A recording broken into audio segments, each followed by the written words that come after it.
Welcome friends to this afternoon session of our program for celebrating the Bhandara of Great Master Hazur Maharaj Baba Sawan Singh Ji.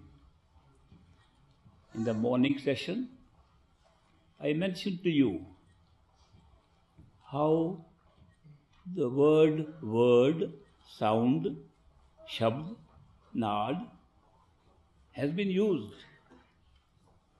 Kalma, Bange Asmani, music of the spheres, so many ways. It's all reference to something audible.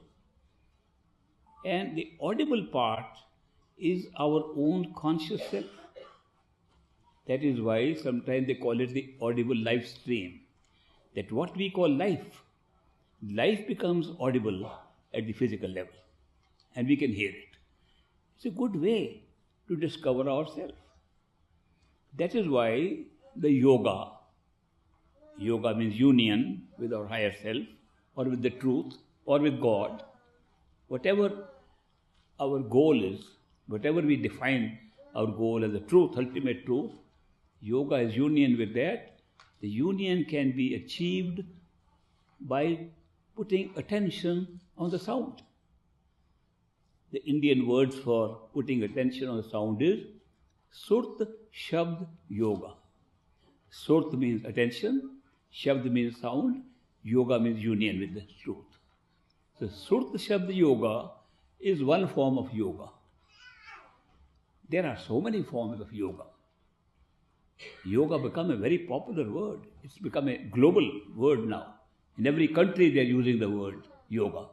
In every language I see the word yoga come up. But they have reduced yoga, sometimes to merely bodily postures.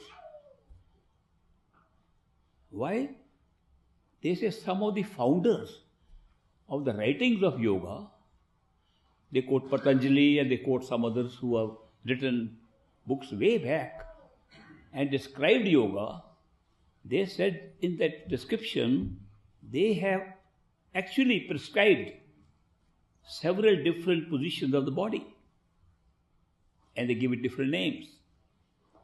You can be like a peacock, you can be like an animal, you can be like a snake, you can be like a dead body, you can be like so many things. 84 positions have been mentioned there. So people think if we can do 84 bodily positions, we have reached the truth. How can physical exercises give truth like this? Truth is inside and we are doing physical exercise outside. Is that yoga? Not at all. We have reduced yoga to the most elementary part of it, which said, keep your body fit and then you will be able to concentrate your attention, do real yoga better inside. To keep the body fit, you can do many exercises.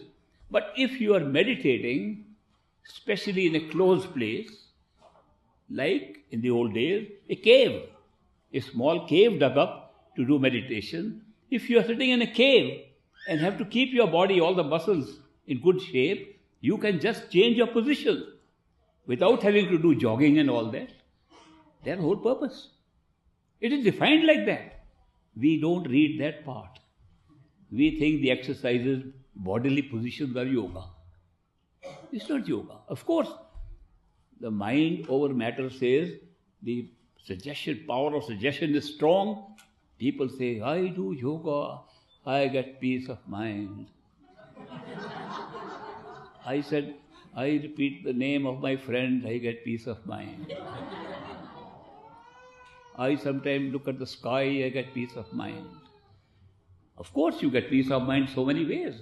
It's a good thing to have peace of mind, especially in an age. There is so much turbulence here, so many distractions here. Therefore, peace of mind is not a bad objective to get by any means.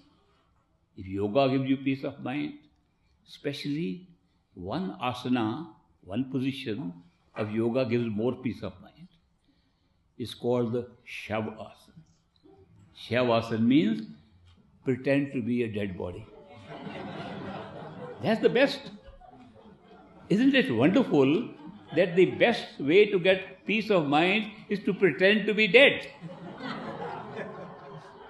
And I tell you really, that is very true.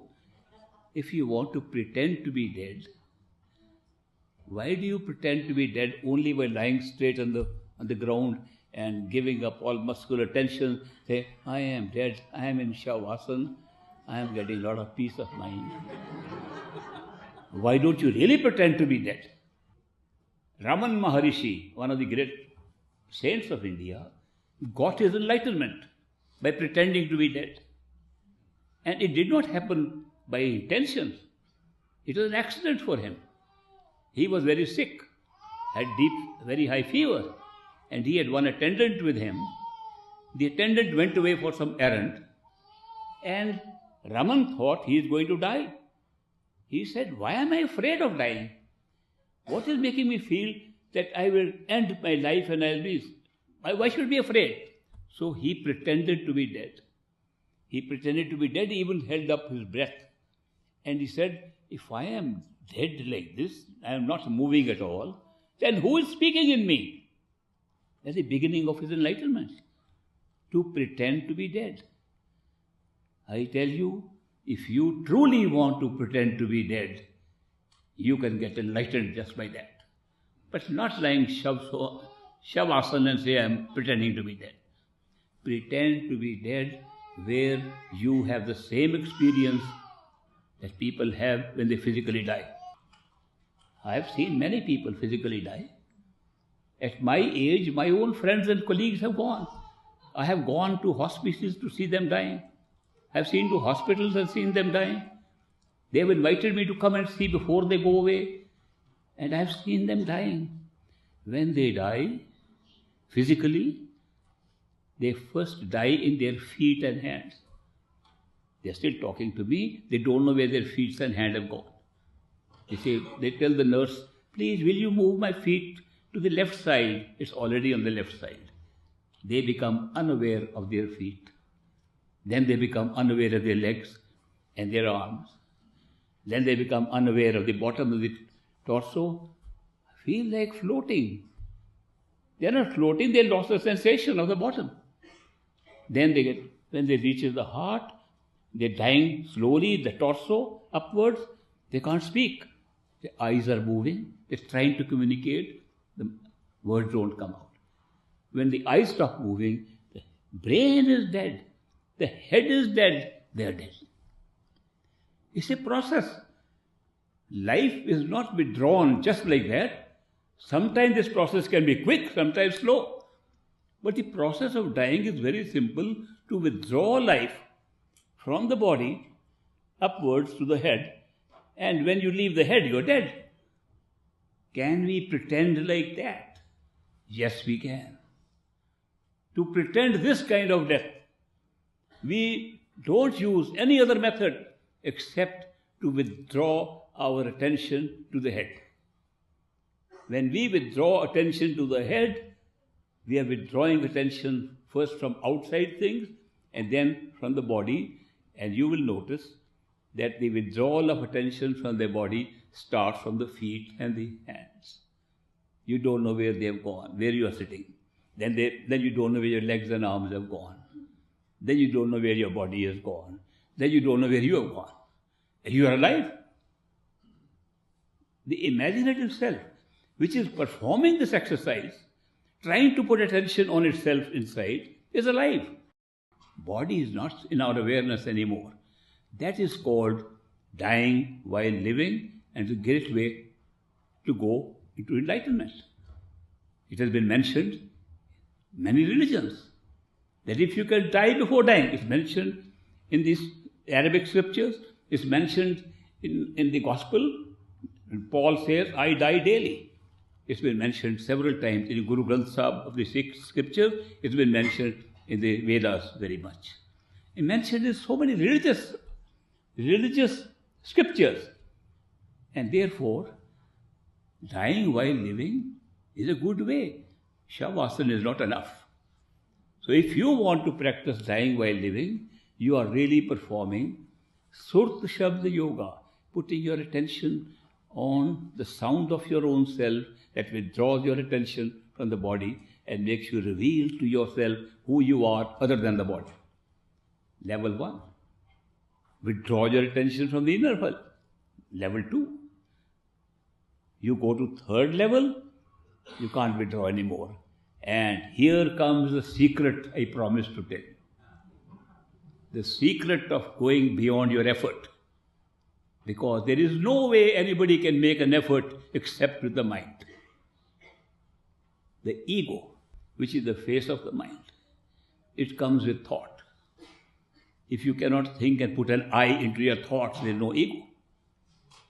Everything we do in this world, using our thoughts, is being presented to the world, presented to yourself, presented to experience through an I, ego. I am going to do meditation. I am going to find the truth. I know how to do it. Now, somebody told me surrender. I am going to surrender. They say it is effortless. I am going to try effortless now. One friend of mine actually wrote a letter to me. He said, I have discovered the true spiritual path does not come by effort because effort confines you to the mind. Therefore, the true spiritual practice is effortless. And the last line was, I am now going to try very hard the effortless way. So you can imagine the contradictions, so simple we can make in our mind. I does not go away. Ego does not go away. Then there are teachers who say, ego is your problem. Kill your ego. Well, there's many ways to kill the ego. And I have seen people practicing. So supposing a person's name is Charlie. He normally says, I want a glass of water.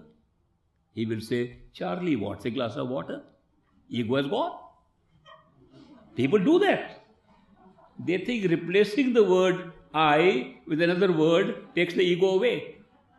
Ego is not a word. Ego is the assertion of our individuated mind that we are separate. It's a separation that makes us egoistic. It's the feeling, I am separate from everything.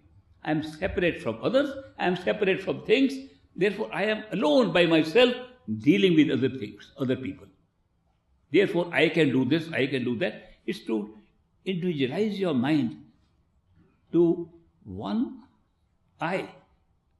And we think that's the face of the self. This is the face of the mind, not the face of the self. The self hides behind it. Self has no face. Self is what creates the mind. Self is what creates everything. Self is the word. Self is that power.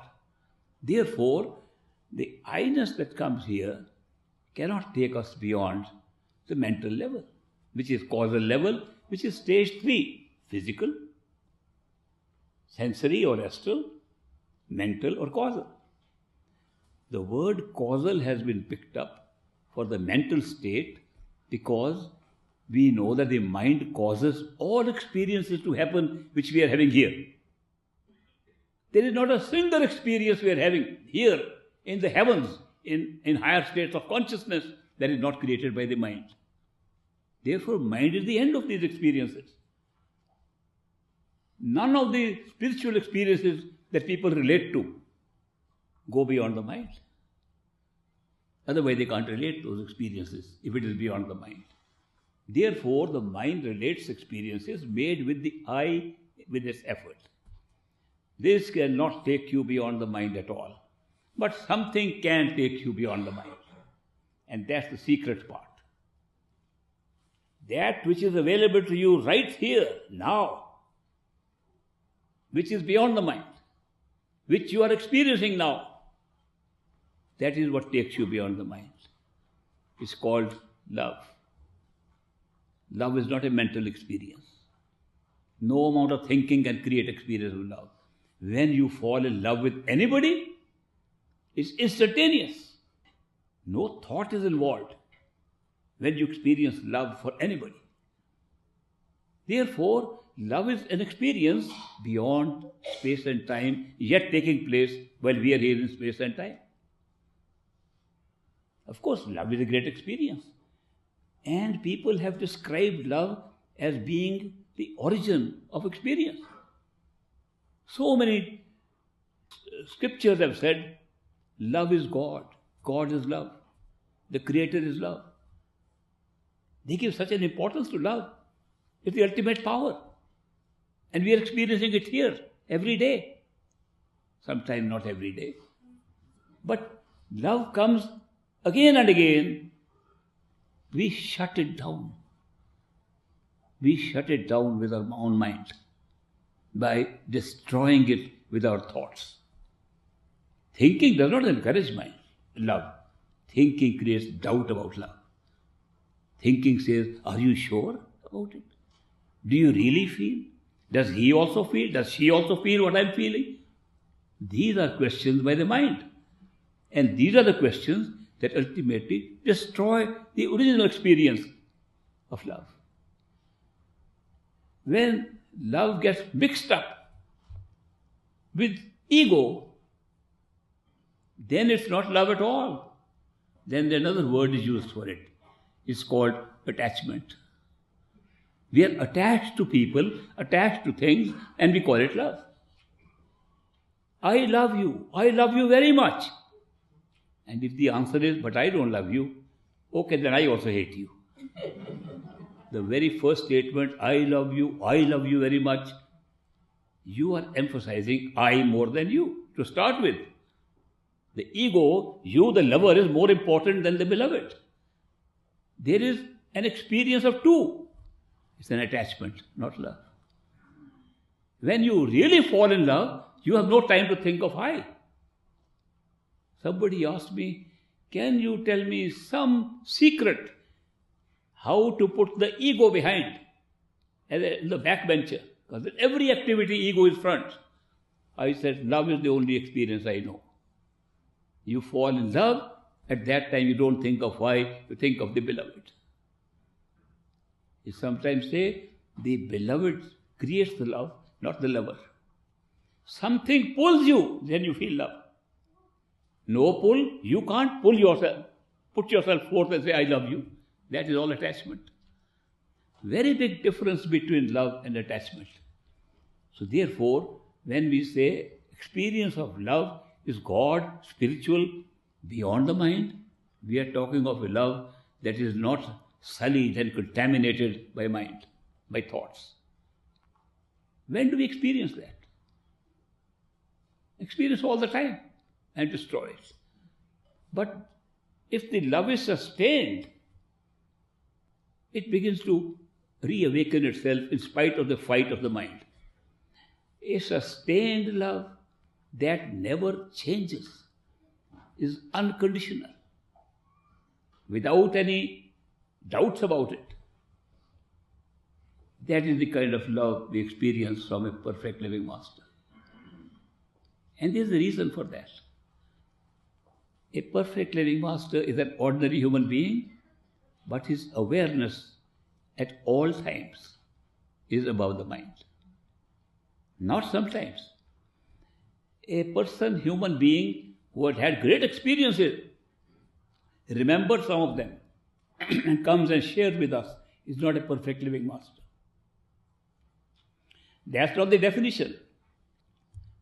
A perfect living master is aware of all states of consciousness, including the state beyond the mind, at all times, 24/7. That's the big difference between us and a perfect living master.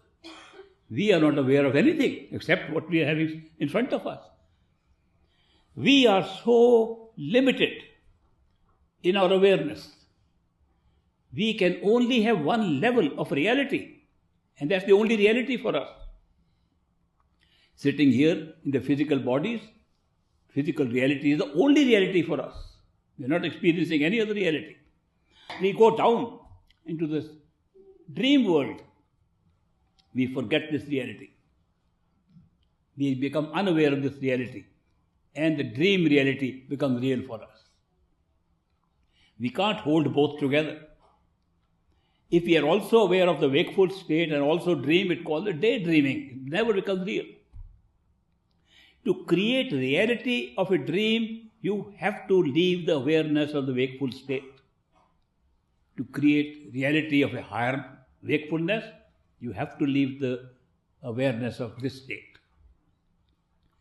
If you come back to this reality, you have to leave the reality of that state. At one time, we can only have one experience of reality. When you are in that reality, you are convinced that's the only real thing. But when you go to the other reality, the first one looks like a dream. Maybe it's real, maybe it's not. That is why we are living in a state of awareness where we are confined to one level of reality. There are more than one level of reality. You can wake up again and again. Sometimes people who withdraw attention and go to the astral plane by dying while living, by forgetting this body, they say we have gone to a new reality because a new world opens up with different laws of nature. The same laws of nature don't apply to any reality. They are all different. When we go into a dream state, and I'm taking the example of dream state because we all can remember some dreams. Not all. Every night we all dream several times, proven through sleep institutes. But we remember very few. Some people say we never remember our dreams, but they still dream. Dreaming takes place continuously several times every night. Now when we remember the dream, we know it's not real. But the sense perceptions that give us the experience of the dream are the same sense perceptions that give us the experience of the wakeful state. Reality is created in many strange ways. One way is what I'm explaining. If you shut off all other realities, keep only one, it's the only reality, then we call it real. How do we check reality? I want to check, is this glass of water real or not? It is real, I can touch it. I can see it. I tasted very good taste. Good water. It's real. Otherwise, how could I touch it? How could I see it? I am verifying the reality of a sense perception of seeing by touching it, tasting it, using other sense perceptions. Do you know, if you were to go to sleep and have a dream, supposing I am talking to you in a dream and I see the glass there and I am saying the same thing, is it real or not? And I can see it, I can touch it, I can taste it. Same thing. And I will say in the dream, it is real. When does it become unreal? Only when we wake up. The reality we create at different levels remains real, no matter what, no matter how talks we hear or talk about it. Higher reality, the reality remains one level. Therefore, the wakeful reality in which we are sitting now is just one form of reality, and we are verifying it first by blocking any other reality, and secondly by using the sense perceptions of the same level, not some other higher level, same level of sense perceptions we are using to determine what is real.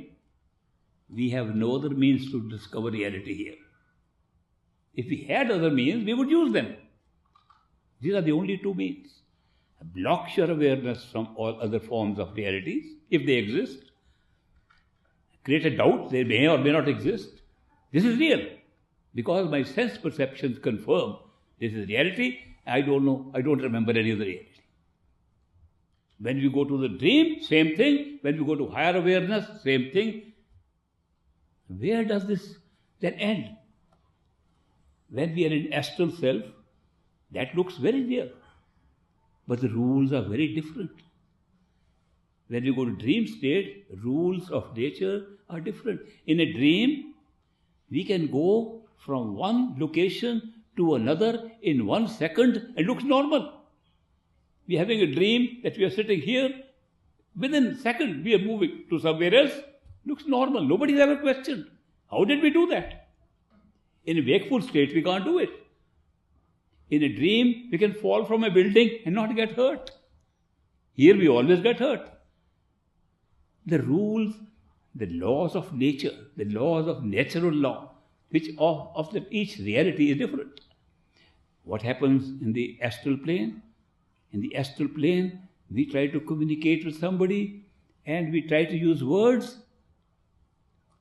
and looks very funny. I'm talking to a person who does not know English in the astral plane, can speak only German, Deutsch, and I am saying something in English, the person immediately answers in German and I understand it. How can that be? We can't do it here. Sometimes we can. Only when we use telepathic communication. Telepathy is not normal in this reality. It is picked up from there, but we don't realize where we pick it up from.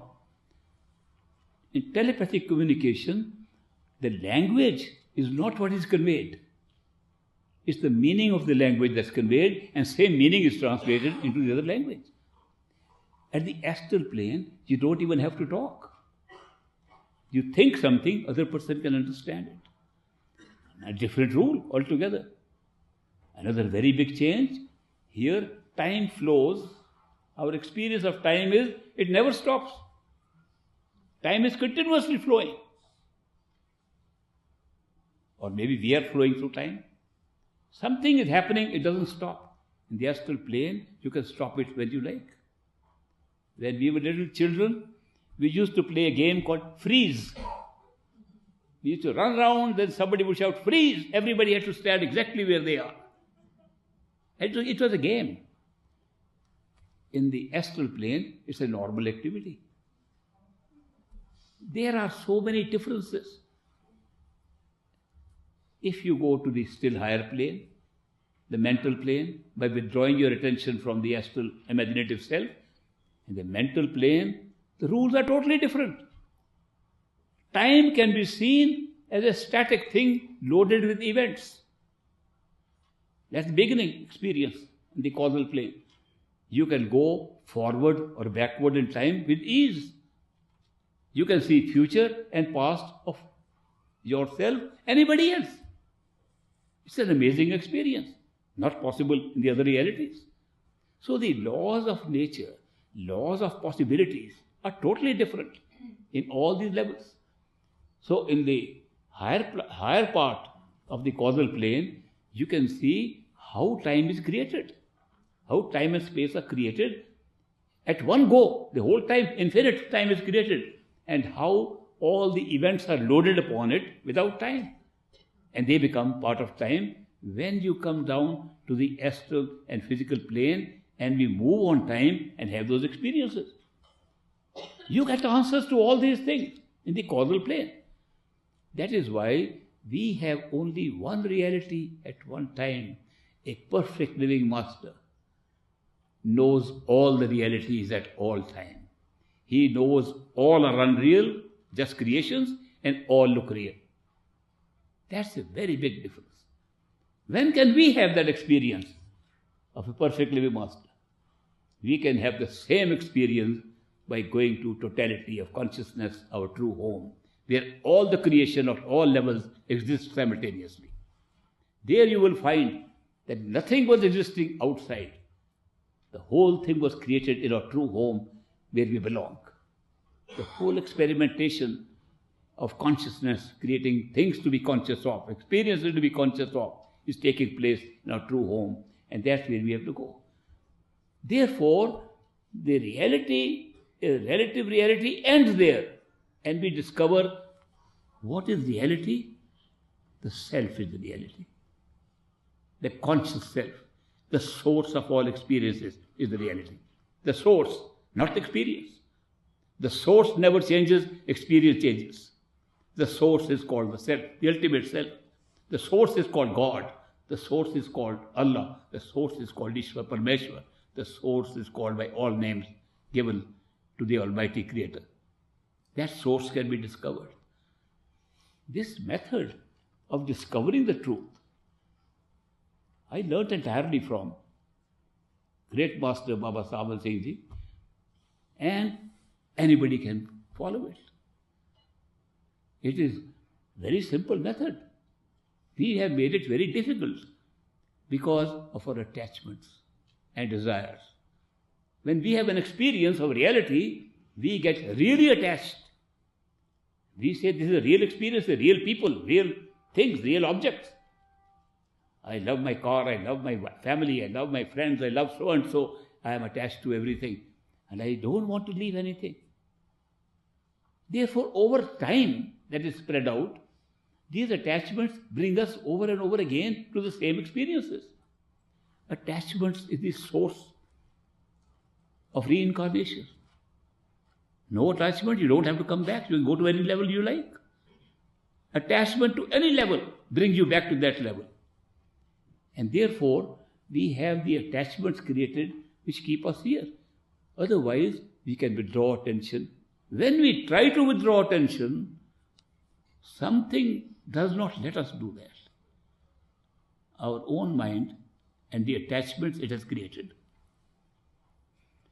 It may surprise you to know the soul has no attachment. The soul has no desire to stay on in any experience except its totality. The soul is a seeker of the truth. Mind wants attachments. Mind wants experiences.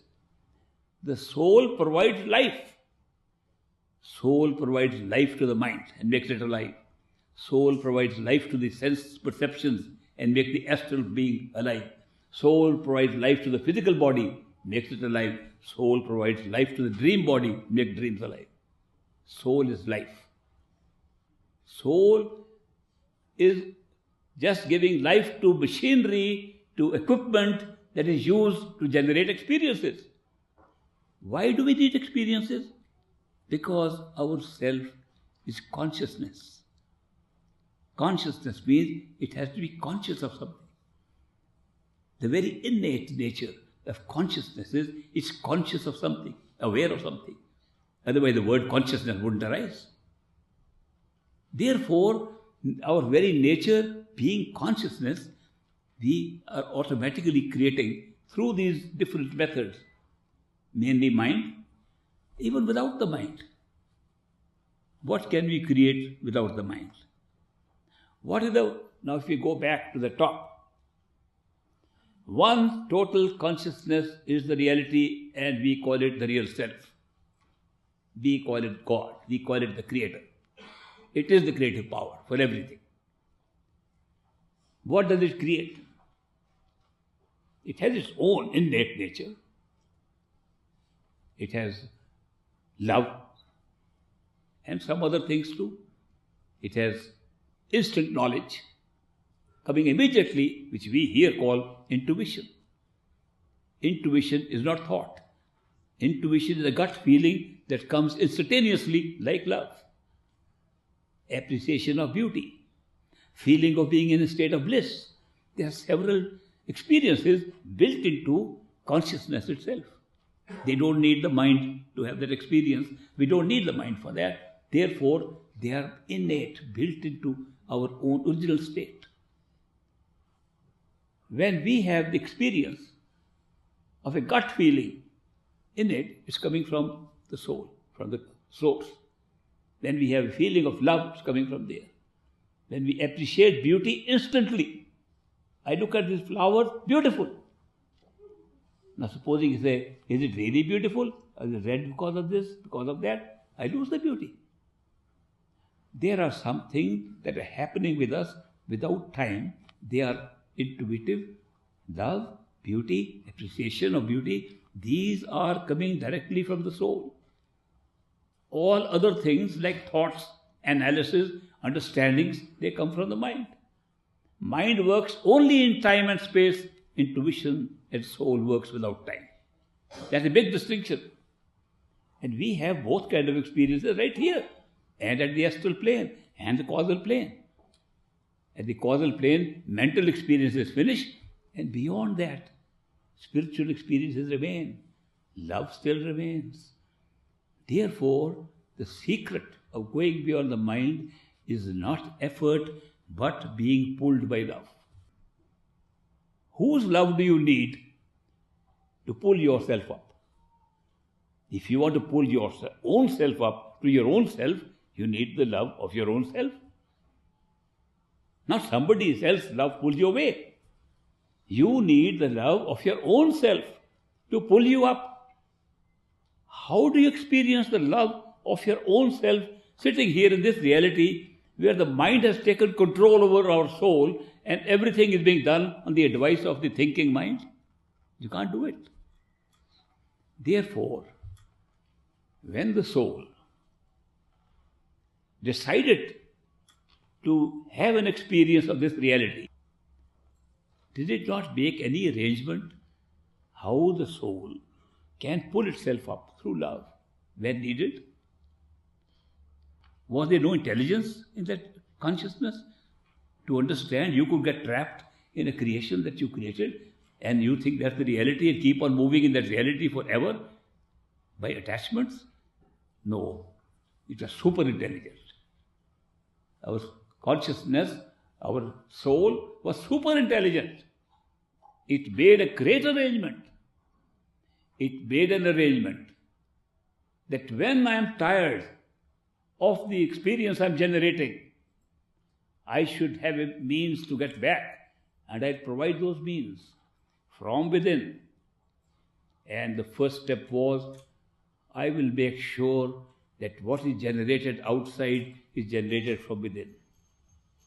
Then, in what is generated from within, I'll put my own self in the form of another being, because we are separating. I'll make it a separate soul. Some people have asked me, if in totality we were so happy, what was the need of separation? Before the mind. And I explained to them. In a true home, again I have to give physical examples. In a true home, there is one totality called love. Not lover, not beloved.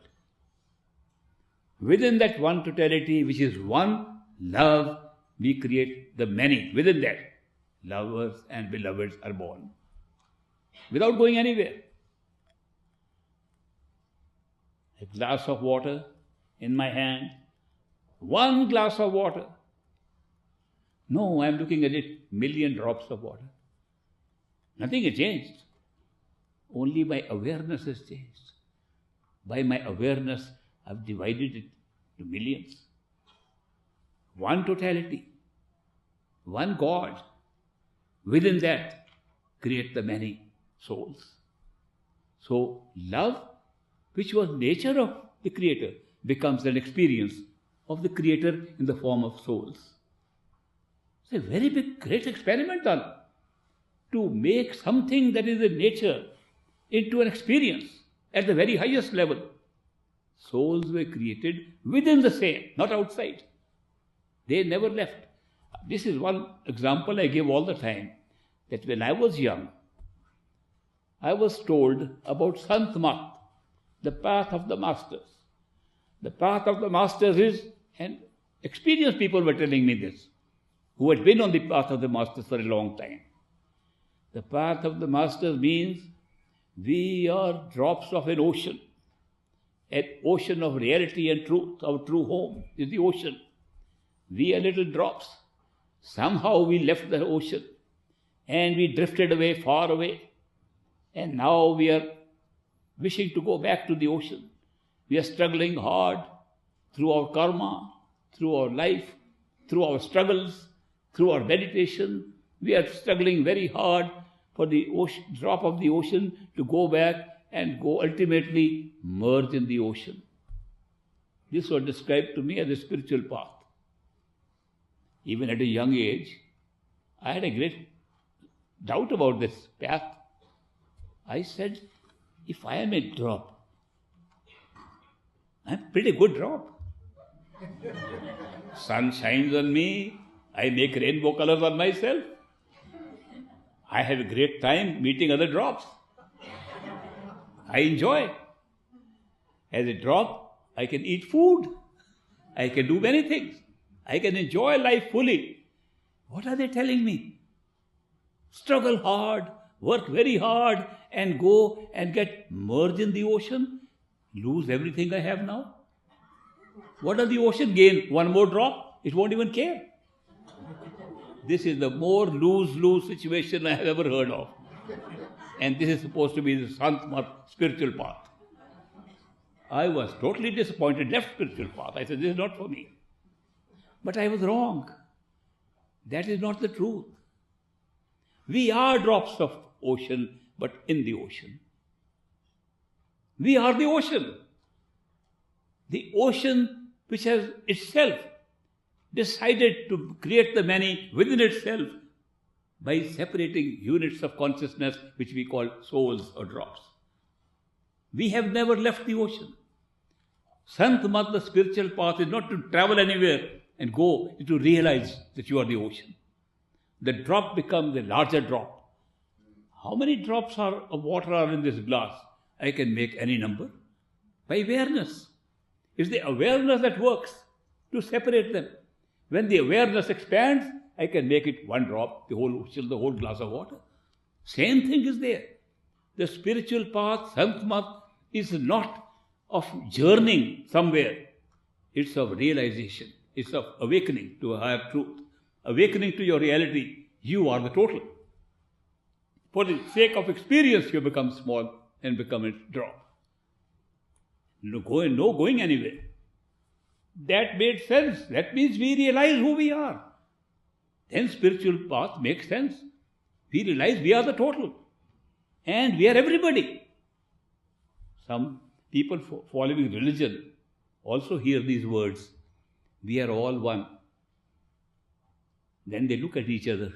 We are all one. Don't look like this. We are one with all these, not that one. I don't like that one.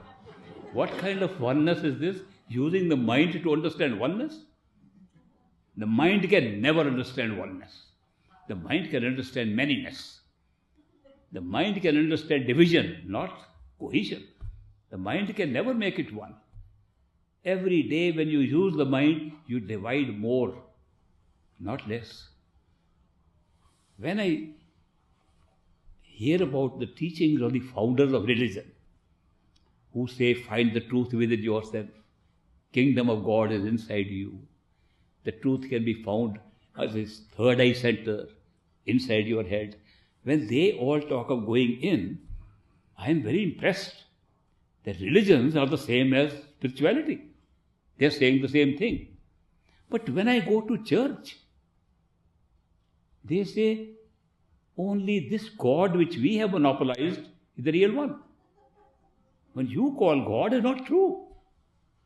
Only we who believing in one Savior, in one God, by our definition, is the truth. That is not what the founder of the religion said. The founder of Christianity said something else. Not only that, I meet a good Christian friend. I said, there's a church, let's go in. No. That's Methodist, I am Baptist. Do you have a different Christ or the same Christ? Do you have a different God or the same God? No, we have the God and Christ, they don't. What has religion done? Religion is nothing more than a mental exercise to divide. And so much violence has taken place in the name of religion. I got baptized just to examine the Catholic religion. I got converted to Islam just to understand if Allah is real. And Allahu Akbar, we say, is real. I tried so many things in my early age, college-going age, school and college-going age, to see where are we going wrong about it. How are we monopolizing the creator of the whole universe and putting into a little box of our own, and we call it religion. There should be something common. And I found every religion emphasizing the physical ceremonies to be done outside and not putting any emphasis on practices of meditation to go within yourself. So we moved away from spirituality in most of the religions. Religion could not give me any answer. I said, maybe I haven't studied enough. I got a fellowship from Harvard University in the United States. Very prestigious university. I was lucky to get that fellowship. They paid for my tuition, paid for my fare, paid for my food and stay. I was supposed to study economics, economic development, government and so on, depending upon what I was doing in India. But I took up at this university a course in comparative religion. So I could study 16 major religions of the world to see what is common. Do they all tell us the way to meditate and go within or no? What do the religions say as they are being practiced today? I was surprised. Not all of them talked about love and devotion. Not all of them talked about meditation. But they did talk of one thing, all of them. Our religion is the only true path, all others are false. It's the only common thing I found. Division. So spirituality, which was the basic foundation of all religion, has been left behind. And rituals and ceremonies which are different, little bit different. In Islam, they are Shias and Sunnis. They both say Allahu Akbar and kill each other every year. How can you kill each other in the name of the same God? Why? Some external difference. One says when Prophet Muhammad died, the Khalifas were supposed to take over. Others say no, his son-in-law Ali was supposed to take over and they murdered Ali. So therefore those who follow Ali are Shias, those who follow the Khalifas, Sunnis, they, to assert their truth about what happened historically, have to kill each other every year. It's amazing. I've seen those killings. In India, I've seen Shias and Sunnis killing each other on day of celebration. Is that we have come to religion? If you see the Christian crusades, how many were killed at that time? A religion, somebody estimated that religions have caused more violent deaths than any other form of death, of unnatural death. So what have we turned religion into? Where has love and devotion gone? Where is the secret of going beyond the mind gone? Now when I said we made a very good arrangement with our superintelligence, the arrangement made was, since the whole experience is projected from within, in the experience, when we are ready to go back home, when we are ready to end this experience, we will generate an experience of another human being like ourselves. And we will pretend he has more awareness than we have. And we will lower our awareness to one reality and make that person have total reality. And this arrangement is made before we left our true home. So what happens? When we come to this physical experience, ready to go back home, that arrangement we made comes into play. We are seeking the truth. We are fed up of the experience. We have had enough of it. If we don't say that, then the arrangement doesn't come into play. Supposing we say, I am having a good time, I love this life, he'll come again and again. But the moment you say, I have had enough, this is not my place, I don't feel I belong here. When those feelings come, I don't belong here, I don't fit in here, and I want to seek the truth. Where am I? Who am I? Where do I belong? When those kind of seekings come in our head, a perfect living master appears in our life. Just appears. Arrangement made by us. But why should he appear outside? Why doesn't he appear inside? Because inside the mind looks and searches for things. Search does not give you something that is beyond the known. Seeking does. You seek inside, nothing happens, so something happens outside. There are so many teachers, gurus, religious priests. They are all telling you, come to our outside place, come to church, come to temple, come to mosque, do this, do that. All outside rituals. Perfect living master says, go within your own self. Obviously, how is he concerned? What is his interest in telling us, go within your own self? We say, why should we go within ourselves? You have come in outside, we feel your love for us. We want to spend time with you. We want to spend time with you. There is some pull coming from you, and we know that your love is very pure, it's unconditional, we have seen it. Why are you telling us to go in the opposite direction within our own self? What is his answer? He says, what you are seeing is not me. I am inside you. Go in and see. When we follow that simple tip, we go inside and see a real master was always inside us, not outside. We did not know how to look inside, and he appeared outside just to tell us how to look inside. When we look inside, what does he say? He says, let's fly more further inside. He doesn't say, let's go outside and find some more. Further inside. When we go further inside to the next plane, he's still there. He says he was always there because we made the arrangement. Then what happens? We fall so much immensely in love with that being, starting from the person outside, now inside. We can't explain that love that we have for that person. And then he says, now you can't do anything, I'll do it. What will you do?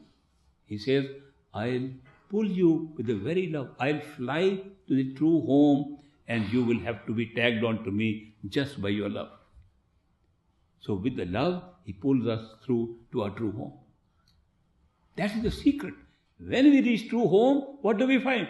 He was our own self. Our own self pulled us. But we have no idea of our own self.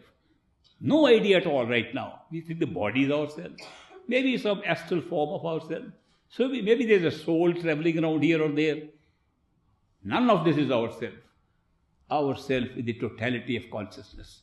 And there we discover that what appeared as a perfect living master in a human form was no other than our own self, discovered at the highest level. It's an amazing experience. We call it a journey. We call it a spiritual journey simply because at each of the three levels of creation, we can actually travel in space and time. Therefore, we can fly higher, we can find new skies there. Of course, the skies are also different. So the skies being different, they give different names to the regions. The descriptions of events there are different, experiences are different. Therefore, we call it a journey because going within, we can start flying in an inner sky. That helps. Because inner sky is very vast. So is this one, outside. But there's a difference, little difference. The outside sky at night becomes dark.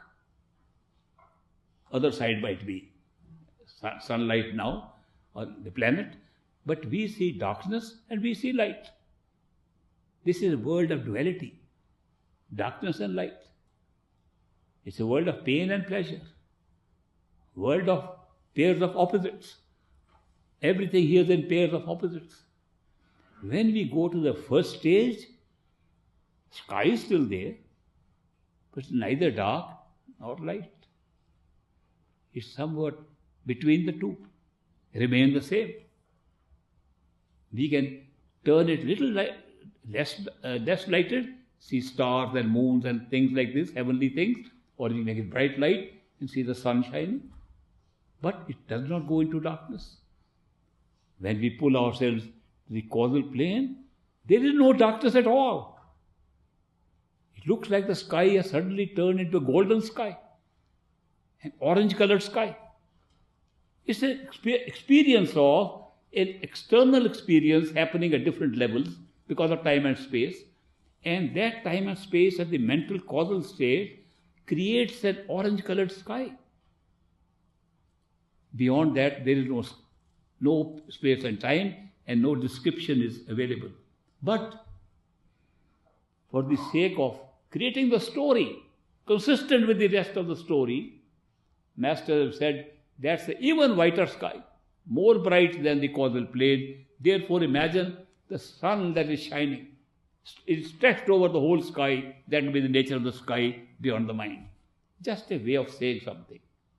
Just a way of describing, because we can't understand any other way.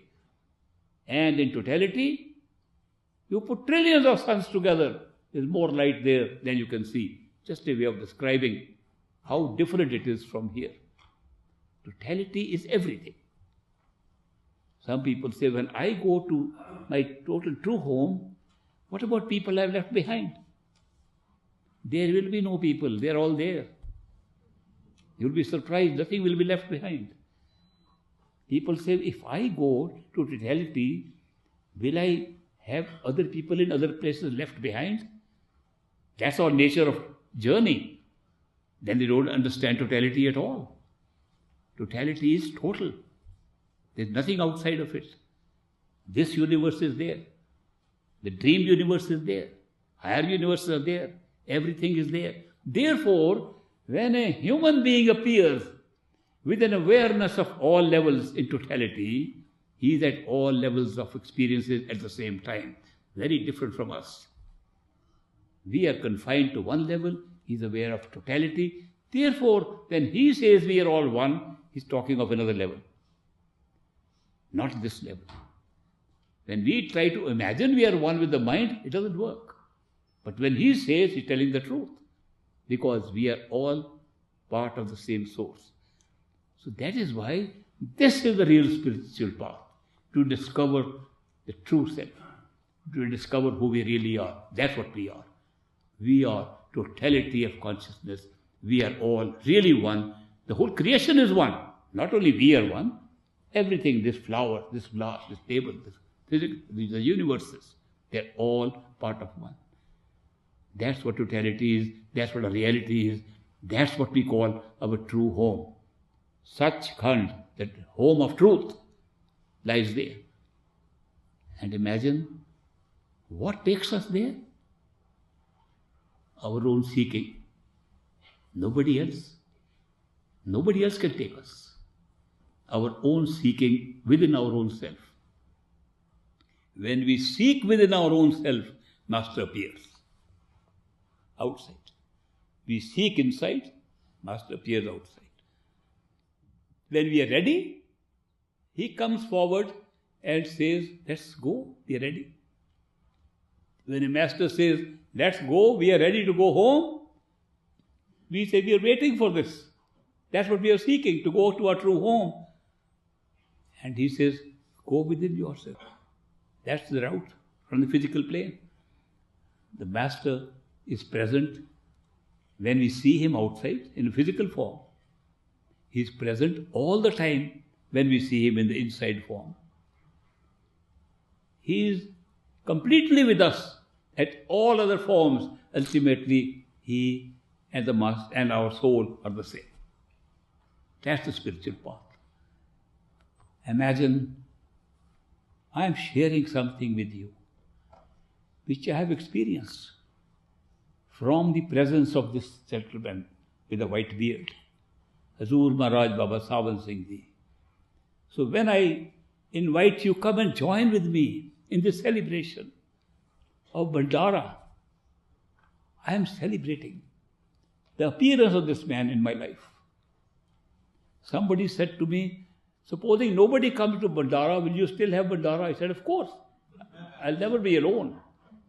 Two of us will celebrate, Great Master and me. Because if you practice meditation, after being accepted by a perfect living Master, like Great Master, and do reasonable meditation, not all the way down, just little bit, enough to think of him all the time inside, he will manifest inside, because when he accepts us, he places himself inside us. And we can see him inside, and he is available to us 24/7 after that. So he never leaves. Since we don't do enough meditation, we want to find the truth as taught by religion, go to places and find out, go and listen to more discourses, listen to more lectures, read more books, maybe you'll find it. These things are never given anybody, except more haughtiness, egoistic feeling, I read more than the other. I am following my practices more than the others. It's just a growth of more powerful ego. Therefore, the real thing that happens is only when you begin to go inside and discover the master inside. Master we see in a physical body. I saw the master, he was old. And he told me, he said, if you want to see the inner master, do it early in your meditation. Don't postpone. Because I was very young. So he gave me a little hint, do it quickly. Once you see him inside, then don't bother, the rest of the journey is done by the master. Your job ends when you go inside and meet the master. Then say, Master, I've come, now you take me home. And he takes you home. This tip he gave to me, but still, I was busy with so many other things. In fact, after initiation, I was still searching other forms of yoga. I was still searching other things. On 2nd of April, 1948, physically he died, left his body. I said, have I lost my master? I used to go and see him. I used to visit the Dera in Beas on the river bank and see him. Now I can't even see him. And he appeared right in front, outside. He said, I was inside you all the time. Why didn't you make friends with me inside? If you make friends with me inside and are with me inside, I'll be with you inside and outside all the time. He has kept his word. Very big thing. That's perfect living masters. When they accept somebody, which they call initiation, they say he's granted initiation. It's just a word. Because initiation has also been misused in so many ways. The real thing is they become a friend of ours to go together on this beautiful journey to discovery of our own self. When they do that, they manifest themselves inside us. Once you go inside and reveal them and hold on to that experience inside, they appear inside and outside all the time. Therefore, when I come to an occasion like this Bhandara, we are celebrating Bhandara. Bhandar means abundance, a lot. Normally, they say the Bhandar of food. There's a lot of food. Bhandara, celebration, eat what you like. Many people have taken that so seriously that their attention is on the food rather than on the meditation. They come to Bhandara, good food is served there. I heard this in the United States when I first came, and people said, we are celebrating Bhandara. I said, can I also join you? You're celebrating your masters, great masters or some masters, Bhandara. Can I join you? They said, yes, food is excellent. Last Bhandara, they made lovely this thing, they counted all the vegetables they made. And they also told me about the sweets, desserts, pudding they made. That was definition of Bhandara. It's not abundance of food, it's abundance of grace that he gives on that day. Just because we thought he died, he did not die. He lived far more than we could see him when he was alive physically. That's the beauty of it. That when a perfect living master who has appeared in our life in a physical body dies, and he has initiated us, he remains with us and is visible to us both inside and outside for the rest of our life and for the rest of our experience to totality, to our Sachkhand. That's the beauty of it. That is why we celebrate Bhandara, not the death of a person. Some people are asking me, are you celebrating the death of a person? No, we are celebrating the real life of the person, which we didn't know existed. We don't even know our own real life. That we never die. The body dies. The inner body dies. The mind dies. We never die. Soul never dies. It's immortal. And therefore, death doesn't occur to us, the self. It only occurs to the covers that we are wearing upon the self. And this discovery becomes very strong when we celebrate. So what do I see? Another secret. The secret is that I see the great Master blessing those who are present here when we celebrate his Bhandara. And I see him blessing everybody who's present. It's a very big experience for me to see my Master, who has blessed me all my life, blessing so many of my friends. Why? Because they are seekers of the same thing I was seeking. We are co-travelers. We are traveling to the same destination, our true home. And when I see the Master giving that kind of blessing, it blesses me more than I can ever imagine. That is why I give great importance to this day. And we have been celebrating, I've been celebrating the 2nd of April every year as the day of Bhandara, where I see the maximum grace being distributed. And I tell my friends, good time, fill up your bags. This comes rarely. Some things in this physical world, even in spiritual elements, come rarely. We are told of a story of a king who was a follower of a mystic. The mystic was a cobbler, shoemaker, and shoe repairer. He would repair the shoes. And his little hut where he repaired the shoes was just outside the palace of the king. The king became his disciple because he said, everybody told him, he's a perfect living master. He can help you. The king was a seeker of the truth. The cobbler worked hard. The king said, Master, why are you doing this work of mending shoes of people? Come and stay in my palace. You are a master. You should be more comfortable than this. You don't need to do all this work that you are doing. And the cobbler master said, no, I have come with my destiny. I have brought a life pattern which I lived through. You got your pattern. This is connected with our own past lives. I am supposed to be a cobbler. And I enjoy being a cobbler because it's fitting in with my own past lives. You are a king. You're fitting in with your past life. Our lives in the physical plane are based upon a karmic pattern of past lives. Therefore, don't bother me. I'm very happy to be a cobbler and to mend shoes. One day, the king said, the master sits just outside and he says 3 o'clock, wake up and do meditation. And we can't meditate, we like to sleep at that time.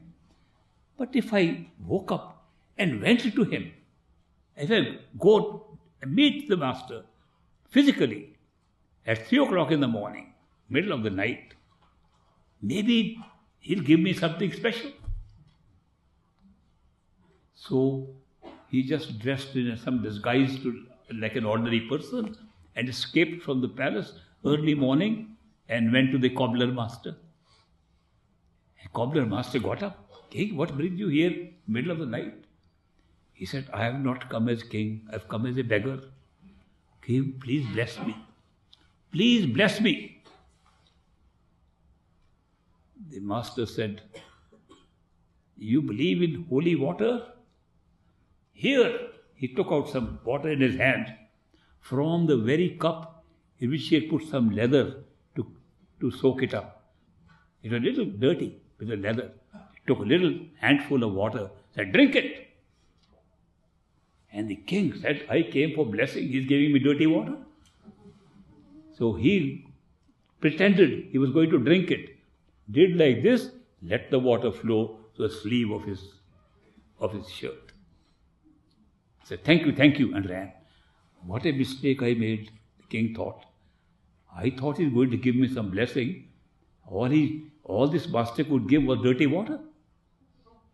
When he went back to the palace and took his shirt, which was still wet, he saw there was a little stain of the leather. He said, this stain will be seen by other people and I should get it washed quickly. So he called his a confidant confidence, a servant in whom he had confidence. And he said, there is a washerman on our palace compounds. Take this shirt right now. Tell him to clean it right now, in the night, and dry it, and bring it to me before the morning. The servant took the shirt to the washerman, and the washerman woke up. What can I do now in the middle of the night? He said, the king has sent this shirt, don't tell anyone, but you have to remove the stain and wash it and make it ready before the morning. The washerman said, okay. So he tried to wash. His young daughter woke up. 8 or 9 years old daughter. She woke up. What are you doing, Dad? Oh, king wants this to be, and I have the stain to remove. He said, come, I'll help you. She took it, and instead of washing with soap, she began to chew upon it. She began to chew upon the stain, and then tried to wash, so the stain was getting removed. But she was getting enlightened. She began to talk of higher levels of coexistence. The washerman said, what's happened to you? There is something in this shirt that I am feeling. And she cleaned the shirt and sent it back. In the morning, she's giving a discourse to the father. I'm telling you, father, this is not real. Go and find. So what has happened? Word spread around. People began to come. A little girl has become a saint. Little girl is enlightened. And the king heard about it. He said, a little girl has become a saint. I didn't get anything from that guy who gave me dirty water. Maybe the girl can give something. So he went to the girl, and a lot of crowd was assembled there, because they all began to worship that girl who was talking of higher levels of consciousness, higher levels of experiences. So the king stood there and said, I want something from you. She stood up. No, no, no. You are the king. He said, I have not come as the king. I have come as the beggar. She said, I have not stood up because you are a king. I have stood up because you have given me whatever I have. He said, I gave you? I gave you nothing. He says, you gave me the sleeve of that shirt that has given me everything. The whole thing was in the shirt. He was surprised.